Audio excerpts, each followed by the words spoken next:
দর্শক, আমি আজকে আবার চলে এসেছি গুলশান। এই যে লেকটা ভেঙে গেছে, লেকের রাস্তাটা, সেই রাস্তাতে আপনারা দেখতে পাচ্ছেন গতকালের চেয়ে আজকে পানির স্রোত একটু কমেছে, কারণ আজকে সকাল থেকে তুলনামূলক বৃষ্টিপাতের পরিমাণ একটু কম হয়েছে। আপনারা দেখতে পাচ্ছেন এই জায়গাটা ধীরে ধীরে আরো ভাঙতেছে, পানির স্রোত একটু কমার কারণে কম ভাঙতেছে, কিন্তু মানে ধীরে ধীরে কিন্তু ভাঙতেছে প্রতি মুহূর্তেই। ভাঙতে ভাঙতে যদি রাতে আরো বৃষ্টি হয়, পুরো রাস্তাটাই ধসে পড়তে পারে। আপনারা জানেন যে এই পাশে হচ্ছে গুলশান মানারত ইন্টারন্যাশনাল ইউনিভার্সিটি, গুলশান এবং শাহজাদপুরের যে সংযোগ, যে সেতুটা আপনার লেকের উপর, সেই রাস্তাটাই ভেঙে পড়েছে টোটালি। একেবারে গাড়ি, রিক্সা, ভ্যান, তারপরে মোটরসাইকেল সবই বন্ধ। রাস্তাটা গেট দিয়ে ওই পাশে বন্ধ করে রাখা হয়েছে। এই পাশে শাহজাদপুর যাওয়ার রাস্তা, ওই পাশে হচ্ছে গুলশান। আমি যদি আপনাদেরকে দেখাই, দুইটা অংশে ভেঙেছে এই রাস্তাটা,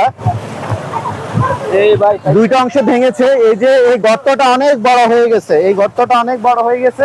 তারপরে এই যে লেকের পানি ওই পাশ থেকে আসছে, এই বিশাল এই লেকের পানি বৃষ্টিপাতের কারণে অনেক পানি জমে গেছে। এইখানে পানি যাওয়ার রাস্তা যে চুঙাটা আছে একেবারে ছোট, সীমিত। সেই সীমিত হওয়ার কারণে অতিরিক্ত পানি সেটা সহ্য করতে পারে নাই, পানিটা উপরের দিকে উঠে গেছে। সেই পানির স্রোতে পুরো রাস্তাটা ভেঙে গেছে। আপনারা দেখতে পাচ্ছেন এই যে এখানে একটা ছোটখাটো একটা ব্রিজ দরকার ছিল, ব্রিজে, কারণ ব্রিজ ছাড়া এখানে চুঙা দিয়ে পানি কখনোই কাভার করা সম্ভব না। প্রতি বর্ষাতেই এরকম ছোটখাটো ঘটনা ঘটে, এবার একটু বড় ধরনের ঘটনা ঘটে গেছে, আপনারা দেখতে পাচ্ছেন। আর ওই পাশে তো ভেঙেছে, এই পাশে হচ্ছে দ্বিতীয় ভাঙা দিয়েছে। এই পাশে গুলশানের পাশটাতে আপনারা দেখতে পাচ্ছেন বিশাল ভাঙা, বিশাল ভাঙা। এই যে বড় কোনো দুর্ঘটনা ঘটে নাই, সেটাই হচ্ছে সবচেয়ে ভালো খবর। তবে বড় কোনো দুর্ঘটনা ঘটতে পারতো, কারণ এখানে অসংখ্য যানবাহন সবসময় চলাচল করে 24 ঘন্টায়।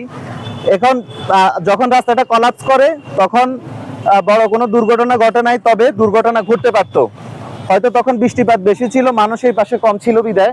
তারপরও ছোটখাটো আঘাত অনেকে পেয়েছে এই রাস্তা দিয়ে চলাচল করতে গিয়ে আজকে 2 দিন ধরে। আপনারা দেখতে পাচ্ছেন এই পাশে হচ্ছে গুলশান মানারত ইন্টারন্যাশনাল ইউনিভার্সিটি। তারপরে হচ্ছে পুরো রাস্তাটা বন্ধ, গেট দিয়ে ব্লক করে দেওয়া আছে।